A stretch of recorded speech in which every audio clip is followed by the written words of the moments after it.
देखो, दुनिया में बुरे लोग होते हैं, फिर घटिया लोग होते हैं, उसके बाद नीच लोग होते हैं और उनके नीचे भी वो आते हैं जो वीडियो देखकर सब्सक्राइब नहीं करते हैं। एंड आई एम श्योर आप उनमें से तो बिल्कुल नहीं होगे, इसलिए आगे बढ़ो और सब्सक्राइब कर दो। चलो डूम्सडे के टीजर पर आए तो स्टीव रॉजर्स के डूम्सडे के टीजर के बाद अब डूम्सडे का सेकंड टीजर भी सामने आ चुका है। ऑब्वियसली ऐसा होना ही था क्योंकि इन टीजर को अवतार फायर एंड ऐश के रिलीज के साथ थिएटर में दिखाया जा रहा है और रिसेंटली शायद फ्रांस में जब अवतार फायर एंड ऐश का सेकंड वीक स्टार्ट हुआ तो वहां के थिएटर से ये टीजर किसी ने रिकॉर्ड करके शेयर कर दिया।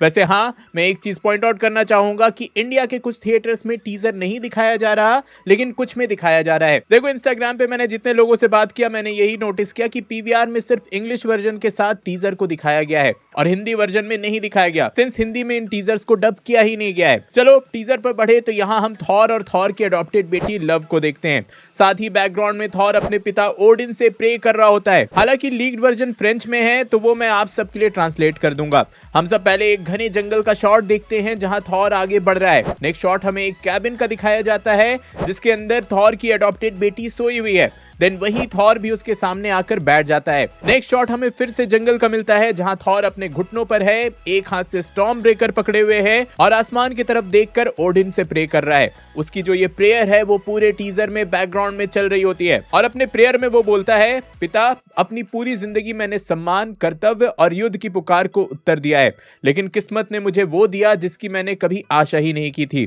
एक बच्चा, एक जीवन जो उस तूफान से बचा लिया गया। मुझे ऑल फादर जैसी शक्ति प्रदान करें ताकि मैं एक बार फिर लड़ सकूं, एक नए दुश्मन को पराजित कर सकूं और उसके पास लौट सकूं, एक योद्धा बनकर नहीं बल्कि एक रक्षक बनकर।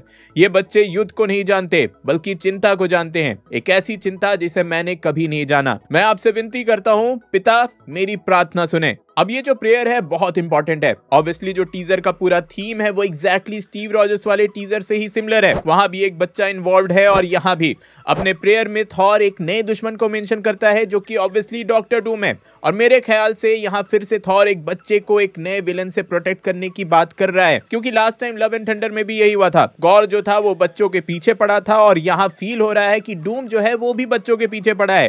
पहले फ्रैंकलिन रिचर्ड्स, फिर स्टीव रॉजर्स का बच्चा, देन थॉर की बेटी। अब देखो, बच्चा किडनैपिंग वाला जो सीन है वो लव एंड थंडर में भी फॉलो होता है एंड डेफिनेटली 100% वो थीम, वो स्टोरी वहां काम नहीं की थी एंड आई एम श्योर कि रूसो ब्रदर्स सेम मिस्टेक दोबारा तो नहीं करेंगे। डूम को बच्चा किडनैपर तो नहीं बनाएंगे, इसमें कोई ना कोई एक्स्ट्रा लेयर जरूर ऐड होगा। वैसे जो लोग भूल चुके हैं कि थॉर की बेटी कहां से आ गई, उनको याद दिला दूं कि एक्चुअली ये थॉर की नहीं, गॉर की बायोलॉजिकल बेटी है, जहां स्टोरी के अकॉर्डिंग उसके मरने के बाद ही गॉर द बच्चा किडनैपर बन गया। हालांकि कॉमिक्स में इसी इवेंट के बाद वो गॉर दी गॉड बुचर बना था, लेकिन ताइका वाइटिटी को मूवी में एक अलग ही चुल मची थी। उन्होंने गॉर के कैरेक्टर के साथ बहुत ही गंदा एक्सपेरिमेंट किया। इन द एंड जब गॉर इटर्निटी के सामने पहुंच गया था तब इटर्निटी ने उसकी बेटी को रिवाइव किया, रिजरेक्ट किया, फिर से जिंदा किया और गॉर ने मरने से पहले अपनी बेटी थॉर के हवाले कर दी। तब से ही गॉर की बेटी का नाम लव पड़ा और थॉर सॉर्ट ऑफ गार्डियन बन गया और इन्हीं दोनों की टीम का नाम पड़ा लव एंड थंडर। अब सिंस लव के पुनर्जन्म में इटर्निटी का भी हाथ था तो लव के पास भी इमेंस पावर है। वैसे यहीं पर फन फैक्ट, लव का कैरेक्टर मूवी में क्रिस हेम्सवर्थ की रियल बेटी इंडिया हेम्सवर्थ ने ही प्ले किया है। इसके बाद टीजर में ऑब्वियसली लिखा आता है Thor will return in doomsday and then हमें मिलता है डूम्सडे क्लॉक। अगर आपको नहीं पता तो बता दूं कि रियल लाइफ में भी डूम्सडे क्लॉक एग्जिस्ट करते हैं जिसपे एनुअली कई साइंटिस्ट मिलकर टाइम चेंज करते हैं। इस क्लॉक का मतलब ये है कि किस टाइम पर, मतलब ग्लोबल कैटास्ट्रॉफी के हम कितने नजदीक हैं, जिस टाइम पर ह्यूमैनिटी एंड हो जाएगी। बेसिकली रियल लाइफ में हम डूम्सडे से कितना नजदीक हैं एंड अवेंजर्स डूम्सडे में वही होने वाला है, ह्यूमैनिटी का एंड होने वाला है। और रही बात टीजर की, तो टीजर में डूम्सडे क्लॉक 11 मंथ 29 डेज का है, विच ऑब्वियसली रिप्रेजेंट्स मूवी का रिलीज डेट नेक्स्ट ईयर दिसंबर में। लेकिन इसी के साथ ये भी रिप्रेजेंट करता है कि फिक्शनल वर्ल्ड में डूम्सडे की शुरुआत कब होने वाली है।